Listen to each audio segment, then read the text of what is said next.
Bonjour à tous et bienvenue dans cette nouvelle vidéo de blog. Alors aujourd'hui, ça va être une vidéo assez rapide et on va traiter d'une nouvelle qui nous vient d'Airbnb où ils vont nous aider, nous en tant qu'hôtes, au niveau de la trésorerie pendant cette crise. Alors je vais partager avec vous un article que vous allez pouvoir lire et je vous invite à le lire dans son entièreté. Et nous ensemble aujourd'hui, je vais juste pointer du doigt certains des éléments les plus importants de cet article. Alors c'est un membre du réseau qui m'a partagé cet article qui avait échappé à notre veille, alors que pourtant on fait vraiment super gaffe à tout.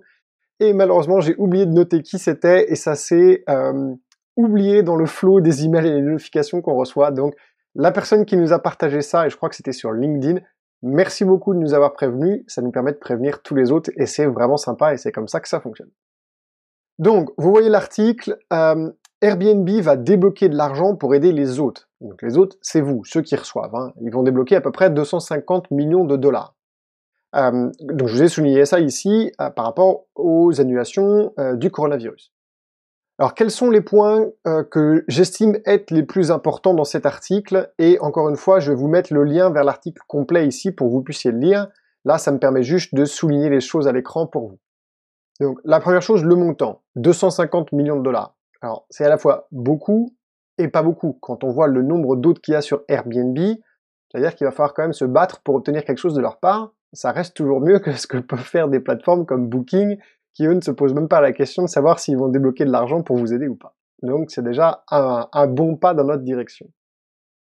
La deuxième chose, c'est les dates. Donc ils précisent bien, ça va être pour les réservations de logements après avoir effectué au plus tard le 14 mars avec une date d'arrivée comprise entre le 14 et le 31 mai. Donc entre le 14 mars et le 31 mai.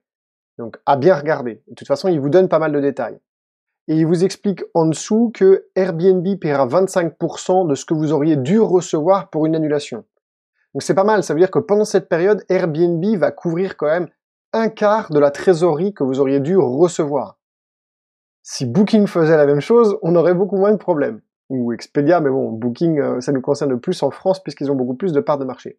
Donc c'est quand même super intéressant d'aller se renseigner au plus près auprès d'Airbnb pour récupérer ces 25%, parce que 25% de toutes les réservations que vous aviez avec Airbnb, si dans votre mix distribution, Airbnb apporte beaucoup de réservations, c'est intéressant. Et ils expliquent aussi, et ça c'est aussi intéressant, c'est ce carré ici, que ça va s'appliquer de manière rétroactive pour les annulations que vous pourriez avoir reçues depuis le 14 mars. Donc ça aussi, c'est assez sympa de leur part. Et enfin, ils vous disent que pour toute réservation effectuée après le 14 mars, ce sont vos conditions d'annulation habituelles qui s'appliquent. Et je vous rappelle qu'il y a cette fameuse ordonnance du gouvernement par rapport à la loi de force majeure, enfin pas la loi, par rapport au cadre de la loi qui encadre la force majeure, il y a eu l'ordonnance du gouvernement qui dit que le cas de force majeure est enterré et que vous pouvez garder la trésorerie et donner un avaloir de 18 mois aux gens qui devaient venir chez vous. Et je vais vous remettre le lien vers cet article de blog, enfin vers cette vidéo de blog si vous ne l'avez pas encore vu. Voilà, et je crois que... Voilà, et autre chose que j'avais souligné dans cet article qui était intéressant, c'est que Airbnb ne va pas vous facturer de frais d'annulation, ni à vous, ni à vos clients. Donc ça, bon, c'est cool de leur part de nous le préciser, c'est quand même important qu'on le sache. Voilà, vidéo très courte aujourd'hui, lisez bien cet article, si vous êtes concerné par ces réservations, faites le nécessaire, Airbnb a l'air d'être super réactif, j'ai déjà parlé avec quelques-uns des élèves au dodo qui ont commencé les démarches avec eux et qui les ont contactés, ça a l'air de super bien se passer. Donc n'hésitez pas à lire l'article au complet, je vais vous le mettre dans la description de la vidéo sur YouTube et également sur le blog. Et encore une fois, abonnez-vous à la chaîne YouTube pour recevoir des alertes à chaque fois qu'on met une nouvelle vidéo, tout simplement, sur l'actualité, ou pour vous aider dans votre commercialisation, puisque c'est ce qu'on fait. Et donc pour tous ceux qui n'ont pas encore profité du confinement pour le faire, je vous rappelle qu'on vous propose pendant ce confinement de faire ensemble un diagnostic gratuit de votre commercialisation. Alors qu'est-ce que ça veut dire? Ben, c'est super simple. On va prendre le temps ensemble, soit on se fait une visioconférence, soit on se fait un coup de téléphone, un FaceTime, un WhatsApp, etc. Et on va aller creuser ensemble dans votre commercialisation pour en extraire les points forts et les points faibles.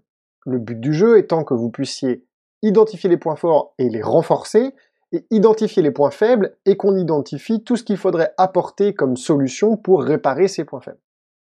Je rappelle également que ce rendez-vous de diagnostic, vous pouvez le planifier directement sur notre site internet, ododo.io, tout en haut à droite en cliquant sur Prenez rendez-vous, et que c'est un rendez-vous qui est totalement gratuit et qui ne vous engage à rien. Le pire qui puisse se passer, c'est qu'on va parler ensemble, que je vais vous obliger à prendre un petit peu de recul sur votre établissement et que vous allez apprendre des choses sur votre commercialisation. Donc vous avez vraiment rien à perdre à en planifier. Voilà, pour tous ceux qui le souhaitent également, vous pouvez aller sur notre blog, sur ododo.io/blog, et vous abonner à la newsletter pour recevoir ces informations par email chaque semaine. Voilà, bon courage à tous, il y a plein d'autres vidéos, je pense que cette semaine il devrait y avoir au moins 2 vidéos en plus sur des sujets soit liés à l'actualité, soit liés à la commercialisation, et en particulier je pense que la prochaine vidéo, ça m'a été pas mal demandé par email, faut-il baisser ses prix lorsque les réservations vont redémarrer? Donc on va adresser ça dans la prochaine vidéo. Donc n'hésitez pas à vous abonner sur YouTube pour être sûr d'avoir une notification lorsqu'elle sortira. Allez, bon courage à tous. Au revoir.